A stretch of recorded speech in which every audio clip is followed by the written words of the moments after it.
Hey, I'm Kayla with WTI, and one of the most used items in our homeschool room is this whiteboard from Scribbledo.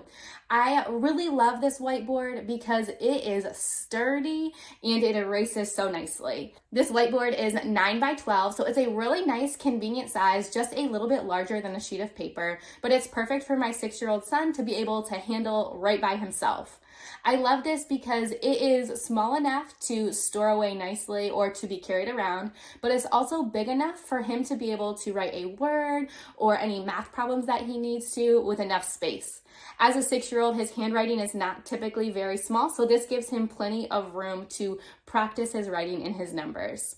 I really like how durable it is too. So this is not very bendy, it's hard, and I like that about it because it gives him a nice sturdy surface to write on. With a whiteboard, the surface is very important. So I noticed with this one specifically that when we write on it, it's very smooth, but even more importantly, when we go to erase, it cleans up really nicely. This whiteboard has been a great tool for my son. It's a really nice size, extremely durable, and very practical for us. But that's just our point of view.